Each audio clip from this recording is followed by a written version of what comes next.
Jerseys of Hope is a nonprofit committed to inspiring a sense of community and well-being in hospitals through the donation of athletic jerseys to be worn by patients rooting for their favorite team. In the past 7 years, Jerseys of Hope has given out over 2,000 jerseys to lift the spirits of hospital patients. They have impacted the needy in 4 countries and 11 states. Please visit jerseysofhope.org to learn more. We're so honored to partner with Jerseys of Hope and be a small part of the large impact they make. Welcome to the Unscripted Podcast. My name's Corby LaCroix, and the song you're hearing right now is called Great and Mighty One, available on Spotify, iTunes, or wherever you get your music. But for now, recording from the Unscripted studio, here's your host and my friend, Aaron Conrad. Welcome back to Unscripted from my Jerseys of Hope studios. I'm so excited for tonight. I really am. This is going to be a lot of fun. I can't wait to do this. My guest has a very large amount of things that she does, and so I'm going to let you tell us all those things. Mindy, can you introduce yourself? We'll go from there. Yeah, Mindy Drayer, and it may be better if I say what I don't do. There you go. Like, life is crazy, and my life is crazy too, but crazy in a fun way. I will tell you this. I think I only have had one other time where I've had the mother and daughter. I've interviewed both. And so this is only the second time. Aww. And if anybody missed it, you need to go back and listen to the Kami Kortokrax episode because she was amazing. She is amazing. You guys did a great job together. You really did. Well, thank you. I just asked questions. I just click record. She was amazing. She is amazing. And you all have done an amazing job raising her. And so I'm so excited to talk today about so many things, raising a D1 athlete and many other things. But, can you just tell us a little bit about what you do? I know we joked around about it. You have several different things that you do as well. Well, I learned a long time ago, Aaron, that I love to talk. And I love people. So I thought, how can I combine my love of talk and my love of people? And it was so obvious. I thought, why don't you try a career in TV news, radio, whatever, something that gives you that avenue. So I graduated from Ohio State and got my first job in Delaware, Ohio, small cable TV station and AM radio station.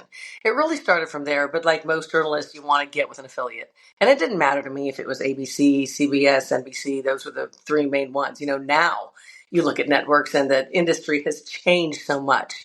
But I just wanted to be a reporter, possibly an anchor, and tell everybody else's stories. So that's what I've done really for the majority of my career until I had kids. And then like everything, things changed. And I always loved, the love of my life was my mom, and respected her and looked up to her. And she was a stay-at-home mom. And so I figured if I ever did have kids, I would want to be home with them. So I was fortunate enough to be able to do that. And I worked weekend mornings at the NBC affiliate in Columbus, Ohio. And so it was perfect. It was a perfect setup. I stayed at home with my kids all through the week, did those early weekend mornings, and I was home by noon. So, I wasn't away from them hardly at all, which they've probably complained about because, Mom, you're always around us. You're that helicopter mom. But honestly, Aaron, it was such a great setup because it gave my husband his time to be with just the kids on those Saturday and Sunday mornings. Because, when all of us were around, I'm like, no, Randy, that's not how we change diapers. That's not how you feed them. Because, moms always have control. So It was a great setup for so many years. And then, things happened and things changed. And Kylan and Kami kept getting bigger and getting more involved in their sports. And they really got involved with travel ball. And the problem with travel ball is, when do you play travel ball? On weekends. Right, exactly. So I thought, I'm not going to stay home all these years to miss out on their travel ball experiences. So I really couldn't do weekend mornings anymore. So anyway, got a little gig doing some part-time work at Channel 4, and that lasted for a little bit. But the whole idea was I wanted to be with the kids. And so I really walked away from media. I didn't know if I would ever sit behind an anchor desk again. I knew there was still a need to tell people's stories like you. You have a passion for that. You love to talk to people and interview people. So Michaela Hunt, who used to work with me at Channel 4, we partnered together and we created a talk show on the radio on 610 WTVN. And we've been doing that here this coming March, it'll be 7 years we've been doing that together. But Wow. it's such a great platform to let everybody tell their stories. Because the problem with TV news is you get this amount of time to tell a story. Mm-hmm. On our radio show, we give people a big experience to let them tell their story with the amount of time that they deserve. So I've been doing that. And then Spectrum News One reached out and asked if I would fill in at the anchor desk, every once in a while. And I'm like, sure, I'd love to. And they also had a show at the time called Conversations, and I love to interview people. So I did that a little bit as well. So then one thing led to another. And eventually they said, hey, do we want you to be a regular here at Spectrum News One? Can you do the afternoon news? Sure, I can. At the time, I was taking care of my mom, so I said, I can't do it full time. I'm not going to do that. I stayed home to take care of my kids. Now, at the point in my life, I wanted to stay home to take care of my mom. And I think with anything in life, God has a purpose for everything. There's a reason for absolutely everything that you do in life. Very, very faith driven. And God opens up every single door. And I knew that the right thing to do is to take care of mom at that point and to go through life, Aaron, with no regrets. And I'm so glad that I was able to do that. So just the whole ball of wax, I was able to do the Sunday shows on 610 WTVN. That's what we do. I have 2 shows now, one with Michaela, one with Dan Boots, Longinette, 2 to 4, 4 to 6. And then Tuesday, Wednesday, Thursday, now I'm doing Spectrum. And sometimes I'm doing some TV commercials and some other things on the side to help other businesses and companies tell their story. Whew. That's in a nutshell. Wow. Do we have much time for anything else? That's right. Well, thanks for being on tonight. No, Right, I'm just kidding. exactly.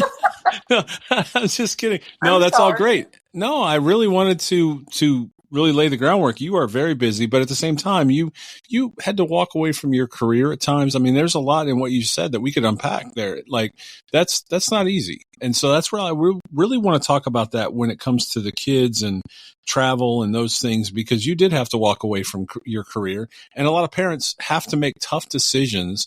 And there's so much we could talk about here in terms of this travel thing, because I think in many ways I'm sure you've witnessed it. It's gotten a lot of control on some aspects. Oh my gosh, it's a big moneymaker. It's a huge moneymaker. Yeah. It is. I think some parents are maybe being sold something that isn't realistic, and it's tough. And so I do want to ask you, when did you know, when did you see real potential in your children to say, let's pursue travel? Because I think travel's gotten so big that everybody signs up now. And I think a lot of people sign up and unfortunately, and I don't mean this in any disrespect to the children that are playing or their parents. I'm just saying that there's Kami's playing Division I softball at the Ohio State University. That's a big deal. And she's a very good athlete. It's so hard to know where that line is. Does that make sense? It does make sense. But I'm going to tell you what, we weren't the ones who went after the better teams in travel ball. They went after our kids because they saw them play. Yes. And they said, you know what, you really need to get Kylan and Cameron on a better team so they get more exposure. Because if you think about it, it's a different beast. Mm-hmm. In high school football, you really have high school football to be recruited. Plus, these athletes go to different camps through their off season. In basketball, you're really not recruited much your high school years. You recruited, or not high school years, it is your years, but not through your high school teams. It's right. Through AAU. Well, through baseball and softball, you're really being recruited, again, not through your high school teams, but through these travel ball teams. Mm-hmm. But you're so right about you have to be careful of which teams you sign up for, how many players are on a team. It has become such a business when really Randy, my husband, and myself wanted our kids to play ball because they wanted to play ball. Because it was fun for them. Mm-hmm. It was absolutely fun for them. But then you're getting to a point in their little careers, their young careers, where they really weren't just playing for the fun of it. They were playing in front of college coaches who were recruiting them. Right. And that's really intimidating for a young high school athlete to step up to the plate, 2 outs, full count, and you're expected to produce not just for your team, but for these coaches who may want you to play for them. Sure. It has become crazy because there are so many teams and it's so expensive. It So, is so expensive. And that's really one of the main reasons why I was not going to do it at first. I really wasn't. But then we talked to more people and they said, listen, you have to have, let's say Kami, for example, you have to have Kami on a better team. This team's going to face better pitching, so she's going to see better competition, and she's going to get more exposure. And the more we went through it, they were right. They really were right, Aaron, because I've seen other athletes not play at the level that Kami played on, and they struggled their first couple of years of college because the pitching, they hadn't seen it before. Everything, that the speed of the game. The first time Kami faced an SEC team, it was the speed of the game. She's shortstop. She could stop the ball. But man, you're facing some athletic girls who are slap hitters. That means they're already a step on the other side of home plate. They're lefties. They're so fast. She could stop the ball, but she had to learn a whole new way of hurry up and getting over to first base. yeah. So it really, you want to play at the highest level you can. So by the time you do go to college, man, you're ready right from the get-go. And we've been so blessed and so fortunate that she has started every single game as a Buckeye since her freshman year, from Wow. day one. From day one. And here we are going into her senior year. And it's been such a blessing, but I am so dreading. It sounds so funny, but I'm so dreading this senior year. Yeah. I'm dreading it because it's going to be over. Yeah. I was going to ask you that next.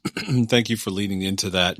There does come an end of the road. I think especially I hate this too so much, but actually a few of her teammates, I have Kami Uxley is one of my besties, and I'm very proud of her. And she went on to play in Italy and extend her career. Lexi, I called it the summer of Lexi because she got to travel all over the place. She was doing great things.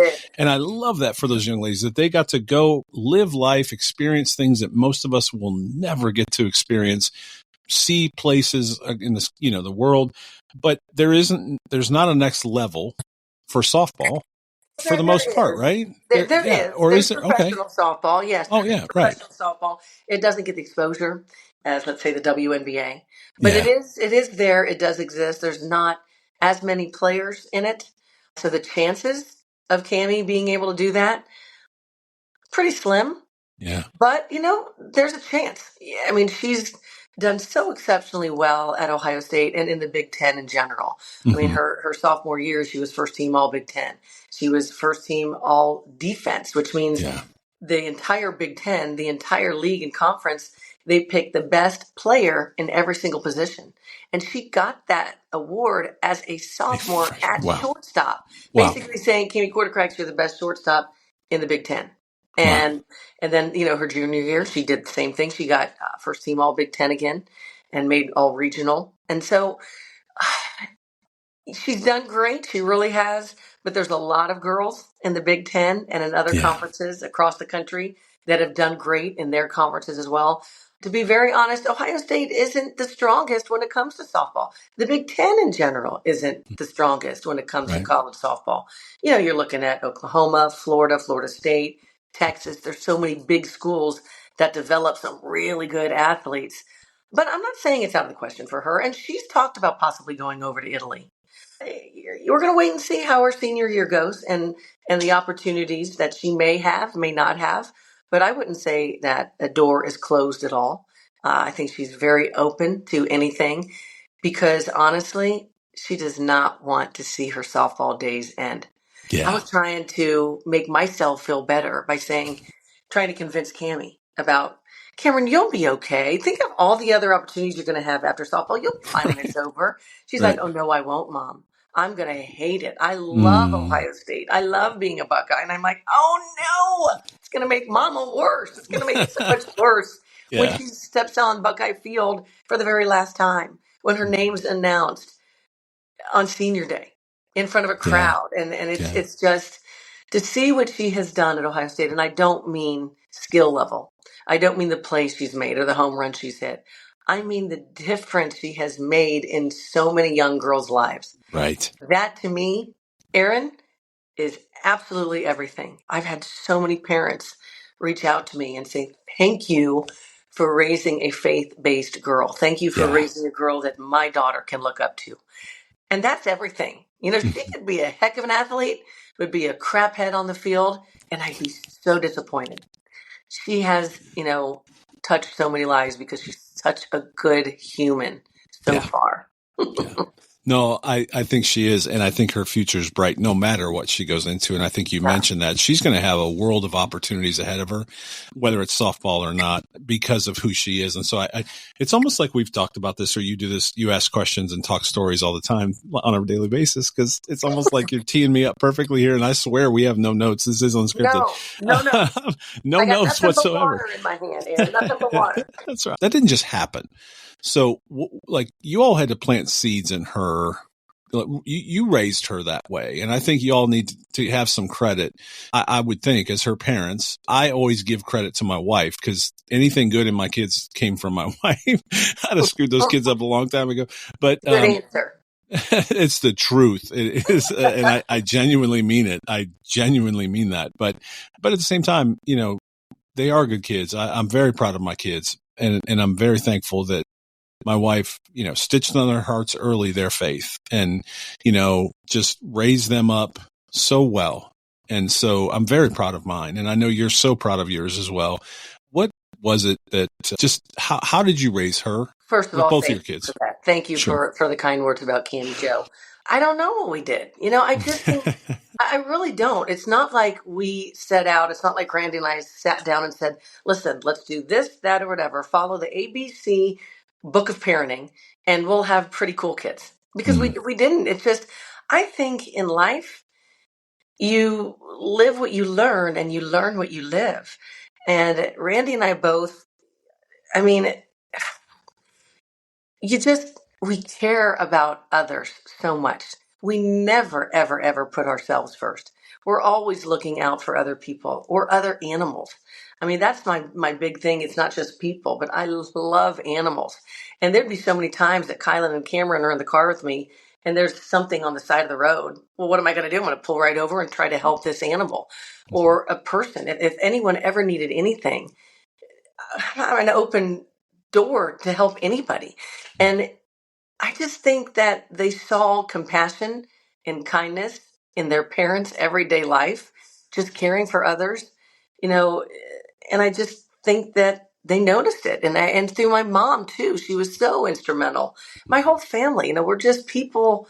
We put people first. Woody Hayes used to have that saying, you win with people. Well, my mom had that saying of Woody Hayes up on a pantry. So it's just, I think good people come from good people. And it's nothing that there's anything written in stone that you have to follow, just life. And when they witnessed things that were happening with others, they kind of became that same type of person. Yeah. And I do, the funny thing is, one of my favorite little sayings or terms came from Kylan and Cameron. They were at middle school, at St. Catherine Middle School. And they came home one day and they said, Mom, we found joy. I'm sure you probably heard this. I don't know if you've heard this or not. I'm like, well, what do you mean you found joy? I'm glad. I'm glad you're happy. The most important thing we want as a parent is not to be a D1 athlete, not to get the best grades. You want everything, but you really want them to be happy. So they come home from school and said, we found joy. I'm like, that's awesome. What do you mean? They're like, well, we found how you can live your life joyful. I'm like, okay, lay it on me. What do you mean? They're like, Joy. That's joy. I'm like, yes. Hey, you're in 7th and 8th grade and you know how to spell joy. I'm just so impressed. They're like, no, if you live your life with Joy, you'll always be happy. And J, if you put this order in your life, you'll be happy. J, Jesus is first, then O, others, and then yourself. Wow. And if that's how you live your life, Joy, you will always be joyful.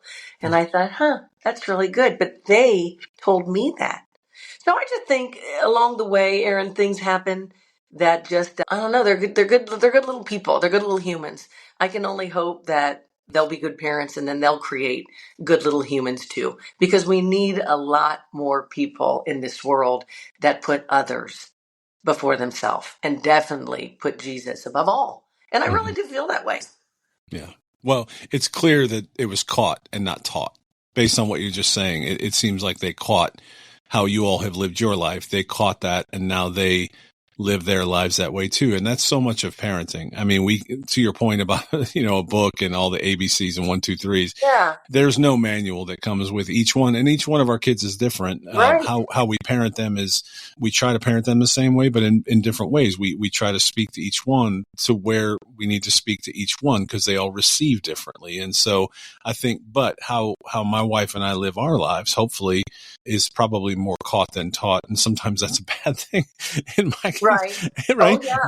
But thank God, again, 99% my wife, how she lives her life and how she has just shepherded and led them so well is again, that's why I give her that credit is because I think so much of it was just caught and not taught. And I think that's a great way of looking at it, caught and not taught. But it's never easy. I mean, you're always going to make mistakes along the way. And there's things that I wish I would have done differently. Mm-hmm. Obviously. I mean, that's part of life. But you know what? You learn from those moments too. Did you learn that together? Because how many times, I know for me, I sat on my kid's bed more than once and said, man, I got that one wrong. My bad. You know what I mean? Did you ever find that where you would sit with them and say, you know what, I thought we should go right there and we went left and that's on me. Should have, what I mean? Yeah. Hey, I had a bad day today. I'm really sorry, for the things I said or how I said them. I don't know. I think absolutely. One of the most powerful things we can do is say, I'm sorry and not just let it go. You know what I mean? Right. Or even to yourself. And I think to myself sometimes, you know what, I handled that wrong. Handled that wrong. Can we do a do-over? Something like that. Let's start over. But no, parenting's not easy, but my goodness, it's been so fun. And it was such a, now you said earlier that it was a hard decision, most likely to walk away from a job that I loved, loved doing the news. I had so many good fun stories covering the Buckeyes for national championships and interviewing Jim Tressel and all the seniors at the time that he had worked with me to get all this done. And so many fascinating people that I met along the way. And it was a great, fun career, but honestly, it wasn't a difficult decision because I knew in my heart of hearts, you can be the best at any job or you can really enjoy your career that you're having, but nothing's more important than raising little people. Mm-hmm. And that was our decision, and I knew I was never going to do the daycare route. I was never going to do full-time working. It just wasn't in my heart. And so it was really a no-brainer for me to stay at home. You can't compare a job to a mom. Yeah. I could quit my job in an instant and be replaced like that. My kids can never replace a mom. You can't be replaced when you're a mom. Yeah. And, and I always used to say, if I do this wrong, if I stink at this and they grow up to be crappy little people, I will take all the blame. On the other hand, if they grow up to be really good humans, Mama's going to get all that credit now. No, Randy's been an outstanding husband and father. I mean, if you'd ask Kami who her person is in life, she always says it. Her dad is her person. And I get that. I think it's great. I think that you got to have the dynamic of a father-daughter, mother-daughter, mother-son, father-son. And I think that it happens in different parts of your life, different stages. Sometimes they lean more to mom. Sometimes they lean more to dad. But at least they're leaning to someone. That's so important. Yeah, I love that. I want to ask about NIL because I think it still plays into this entire conversation about who she is. NIL is something new that came along. And I know she's got a few different things that she's been able to do because of who she is. I think, for these young athletes, the better person, the more personable, companies or people, whoever it is that's doing NIL, they want to partner with an athlete that is going to represent them well. Not have a trashy Instagram, right? Not make weird TikToks, not, you know what I mean? And maybe some companies do want that. I have no idea. I don't work in NIL, but I know that Kami is very intentional, and yet she is on TikTok. So it's not like she's like, I'm not going to be on TikTok. She is on TikTok, but she's fun and she does a great job on TikTok. It's not trashy. It's not anything that would embarrass anyone. So how did you coach her up when it came to that? Or do you all coach her up, or does she just do that naturally? There's only been a couple times, maybe one or two, that she had put something out and on TikTok or Instagram or something. And Randy and I said, you might want to maybe change the wording or change something. It wasn't anything bad at Yeah. all, because she is very, very careful about it. But as parents, you just kind of think, yeah, you may want to just reword it or maybe do something differently. And I'm talking seriously, maybe once or twice at the most. I am on TikTok. I've never made a TikTok. I don't even think I know how. But I am only on it so I can monitor what she 100%. is putting out on her account. And they're fun.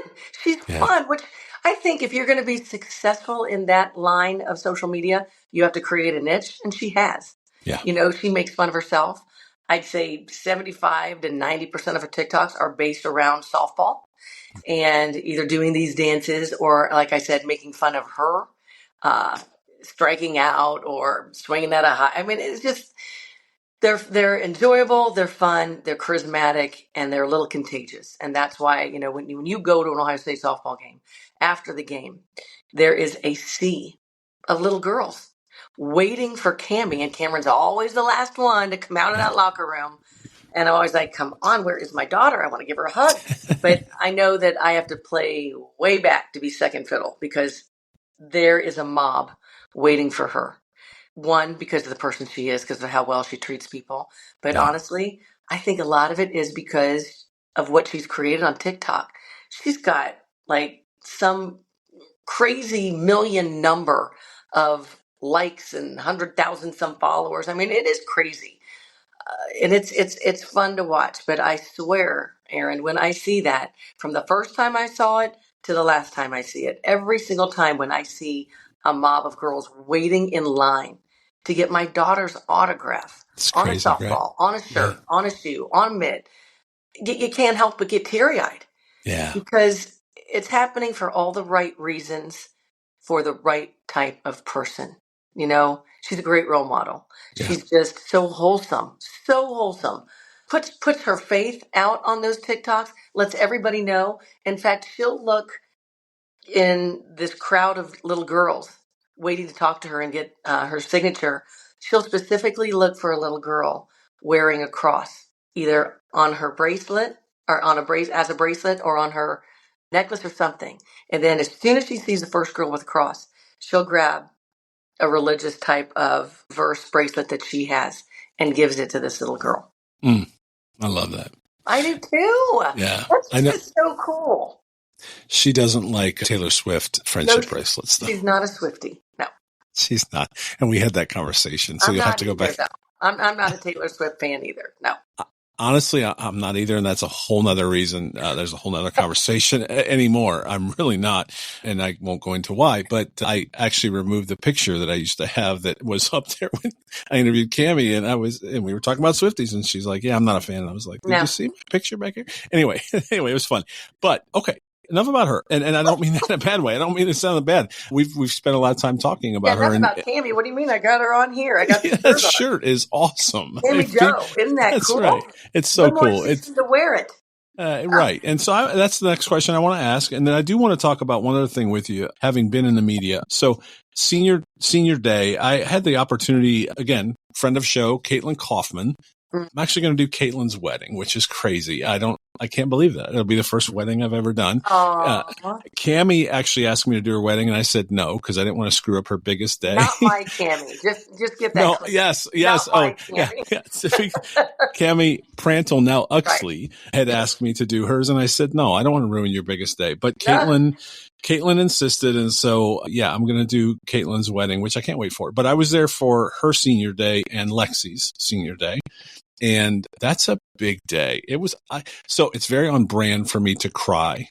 And so I know we don't know each other real well, but I cry pretty easily. And so I was there at senior day, and honestly, the videos they played, just the tributes to parents, I got a little misty-eyed, and especially Lexi's. Lexi's was incredible, her video to her parents. So are you prepared for that day? It'll be a big one. No. Okay, I won't bring it up again. Not at all. I am, like I said, I am dreading. I should be looking forward to the season. Like, I can't wait, Yeah. But I'm not. I am. I don't know. I have appreciated all the support that Kami's received. I've appreciated every single moment that she's been on that field, and just she's the hometown girl, and to see her basically she's the poster child for Ohio State softball anymore. She really is. Yeah. And it has been amazing. We had no idea, Aaron, no idea that she would have the success that she's had. We thought maybe if she gets some playing time by her junior year, that'd be good, because you never know at that D1 level and at Ohio State. But to watch this local girl who lives 20 minutes from campus, who grew up 20 minutes, from the Ohio State University, just embrace every single second and make the most out of every single second. I think that a lot of people take life for granted and take these unbelievable moments for granted because it's just a game. She's never done that.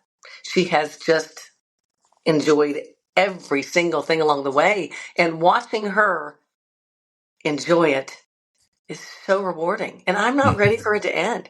Selfishly, I wish she had. A lot of the players before her, like Caitlin Kaufman, like Lexi Hanley, when she came in, a lot of these players had extra years. They got to play they got to play 5 or 6 years, not just 4 years, because of the COVID years. So I'm so jealous of all those parents. Let's not bring back COVID, though. Years, and Kami is 4 and done, because the COVID years don't apply anymore to her class. But no, I am not looking forward to senior day, and I'm just not. I'm not. If I'm honest with you, I hope it never comes. But then again, you want to enjoy each moment, and I'm sure it'll be fine when it gets there. But and then what if she strikes out? What if she strikes out at that last at bat at Buckeye Field? Then my emotions will turn from sorrow to anger. I'll be like, oh my gosh, why did she swing at that pitch? She won't. She won't. If there's anybody I believe in to not strike out, it would be Kami. Honestly, she's going to go out with a bang. No predictions. I'm not calling her shot. I'm not calling the shot for her, but I'm saying she's going to go out well. I'm sure she will. That'd be funny, Aaron, if she pointed to the right field and then just hit it that way. Yeah. I tell you what, one of the most incredible things that I witnessed with Kami, Joe, and it was last year, her junior year. I'm not sure if you know this story yet, but she broke her nose. I did. I saw that. That was and she had so much fun with it on TikTok. Back to your point, she had so much fun with it, but that poor girl. I'm telling you what, she breaks her nose, and it was against Maryland, and it was her first at bat. So it was an incredible moment that you saw, and you as a parent, you never want those moments to happen, but somehow my daughter swings at this ball. The ball comes flying back in her face. It was like a punch. It was like a punch in the face. Dropped her. Knocked her out. And then by the time she lifted that head up, and Randy and I are sitting in the front, right, so we could see her perfectly. And when she looked up, and there's blood all over her face, she looked confused, dazed, scared, like, what the heck just happened? Right. And then they basically had to lift her up and carry her off walk her off the field. I hit Randy. I'm like, come on, we're going. I got to see where she's going. We're right behind Gene Smith. He was at the game, and he was one step in front of us. He's like, he wants to see where Kami's going and what's, the story is. She kept saying, can I go back in? I'm going to go back in. So Gene Smith finally had to be the one to say, Kami, I've got news for you. You're not going into this game. It's already 4th inning now by the time they were doing the stitches and everything. And so she wanted to play the next day. Well, they had to reevaluate her for concussion. We didn't get out of the ER till after midnight. It was just such a long process. Broke her skin, got skid stitches, broke her nose, checked for concussion. So they had to do the whole concussion protocol the next day. She's in the lineup. So she was bound and determined. Her first at bat that very next day, she's facing one of the hardest pitchers in the Big Ten. She throws legit 73 miles per hour. In fast pitch softball, that's really fast. That's up there. The average girl throws about 65, 68. This girl throws 73. That's who Kami had to face her first at bat after breaking her nose. And most of the crowd knew what she experienced the day before. Yeah. And by golly, if she didn't hit a home run. Is that right? Bat, and the crowd exploded because they knew. I mean, Rick Bannister, who does the PA at Buckeye Field, he looked at that lineup and he's like, no way. Is this yesterday's lineup? Because Kami Kortokrax is in the lineup today. That's right. That's right. He thought it was yesterday's lineup. Yeah. But that moment honestly was one of my most favorite moments, watching her overcome that. I mean, that's a heck of a memory, you know? Yeah.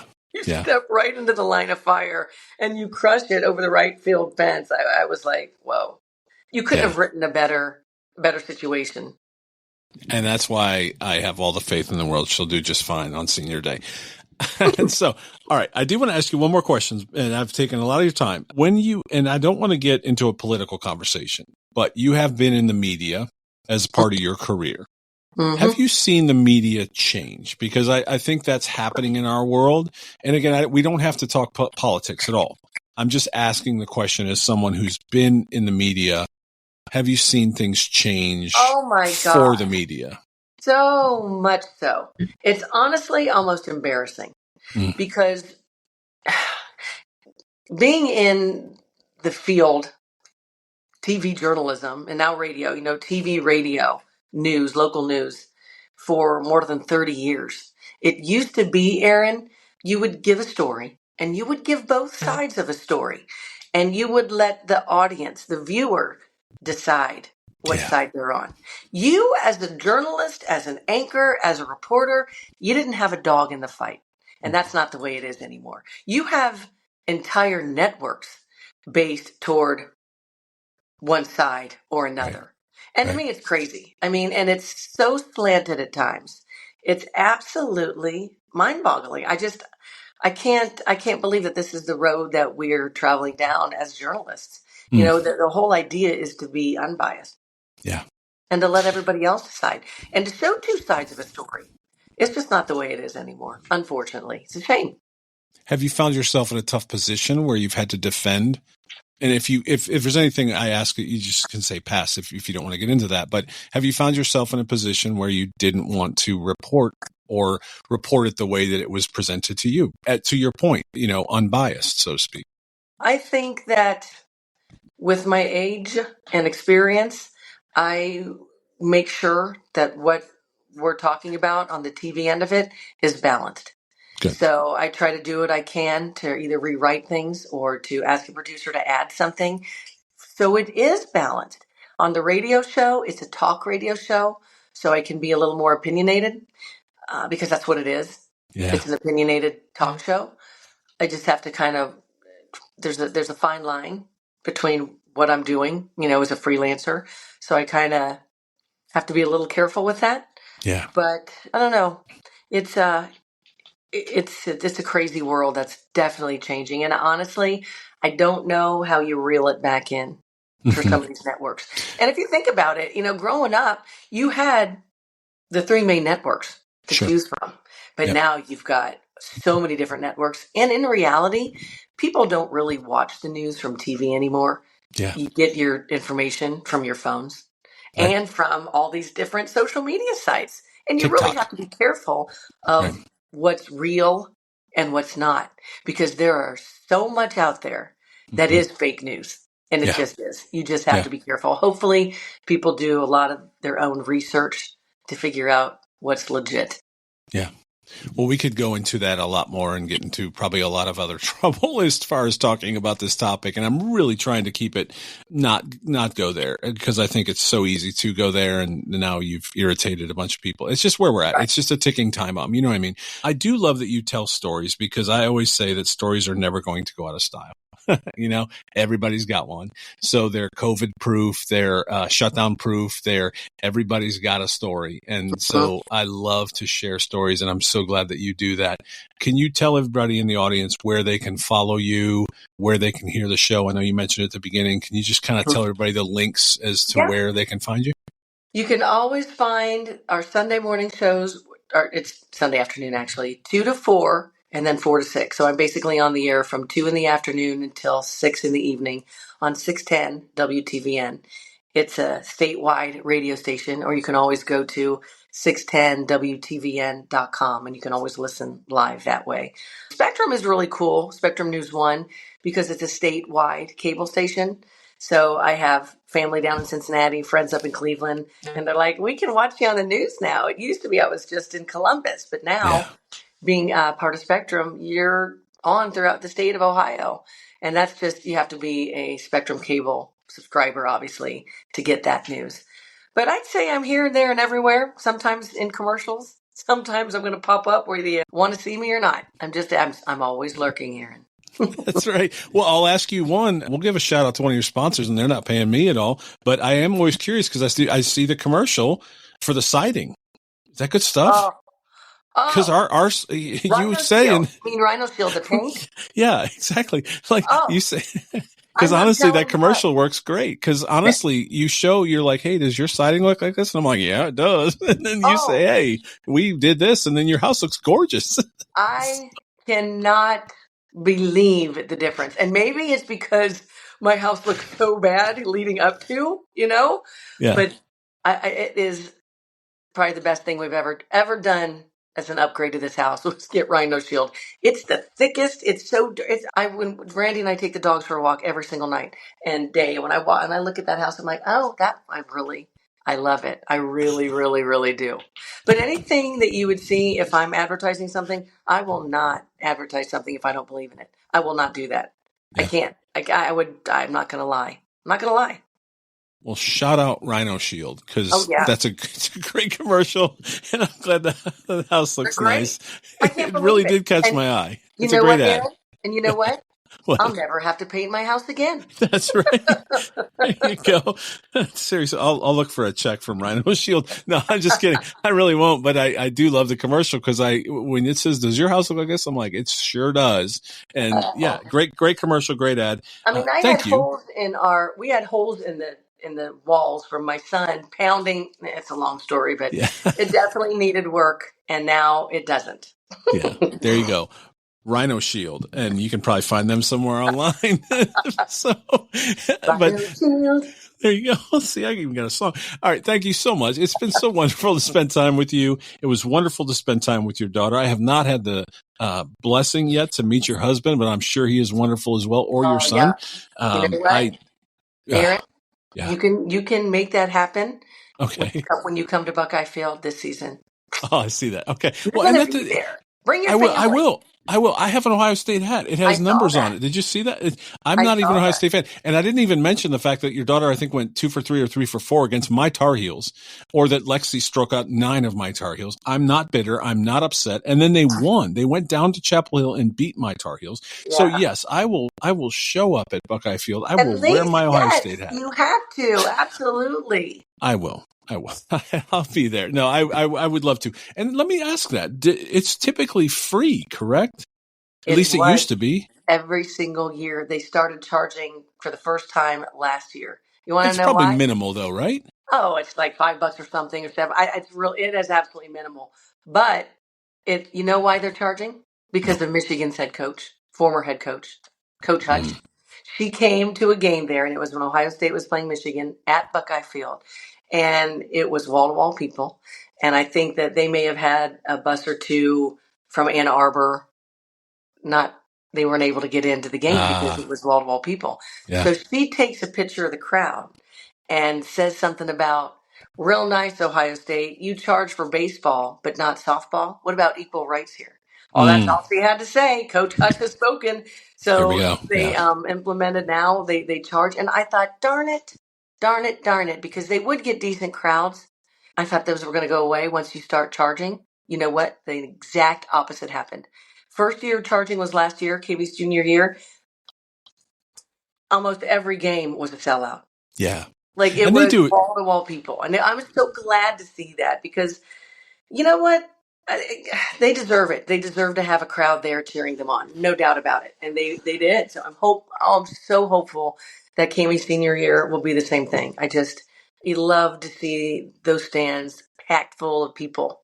Fun. What's really cool to watch is the game I went to, it was full of young players. Yeah. And they're watching their future, their idols like Kami, and they do a lot of special stuff like the Star Spangled Banner at the beginning, the national anthem. I mean, they Anthem Buddies. They call it Anthem Buddies. Yeah. Anthem Buddies, they recognize the players, that are at the game. They do a great job. It was I was so impressed by the entire experience of going to the game, not just the game itself. That was awesome too, but just the experience. It's a fun crowd. It's not, crazy. And we had a really good time. So if you do get a chance, even if they charge $5, whatever it is, get a chance. It's a great experience. And to see this level of ball, I mean, it is exciting. And if you get up front and you see those pitches coming in that fast, you're like, whoa. Can you imagine taking a swing at that? Last year, C. Grant, former Buckeye football player, linebacker, he's a good friend of mine. And he's like, Mindy, you got to get me to sing. I want to sing down at Buckeye Field. I want to sing the national anthem. I'm like, consider it done. So he did. He came down last year and sang, and it was outstanding. And so hopefully awesome. I'm going to have him back this year too to sing. Well, I won't ask you to get me into sing because I don't know nobody hear that. Yeah. Nobody wants to hear that. I'll just be there crying on senior day. We'll cry together. There you go. No, this has been wonderful. You are wonderful. Your family is wonderful. I can't wait to meet the rest of them. And again, so honored to have Kami on. So honored to have you on. And I look forward to watching her senior season. I appreciate that, Aaron. And I just appreciate everybody who's been in Kami's corner and has just supported her entire career at Ohio State. It's been awesome, incredible, and wonderful. And don't ever think for a moment that we don't appreciate each and every one of you, because we do. As a family, it just does my heart good to see so much love for such a great little young human being as I see in Kami Jo Kortokrax. And I really mean that from the bottom of my heart. Thank you for always supporting her. It means the world to all of us. Well, and her career is just getting started. So I can't wait to see where she goes from here. No, her career's she's just getting started, and I can't wait to see where she goes in life, because you all have raised her up well. And again, your son as well. I know, as someone who's a little bit further down the freeway, we have one still in college, but the next wave that comes is so fun. It's so fun. And you hate to see the graduation, and you hate to see the baseball career end and the track season end and all those things, but it's so fun. It's so fun. The next phase is just like, it's so fun. I literally, my wife and I are probably just enjoying this time of our lives so much, because we can just enjoy them, but I miss going to a baseball game. I miss watching my son pitch. I don't miss long weekends. I don't miss the travel. I don't miss long gymnastics meets and swim meets. And I don't miss any of that. I miss watching them perform in the sport that they love. Yes, absolutely, because they loved it. Right. And that's the whole thing. I mean, you can take parents who live vicariously through their kids, and it's like they're watching their own life.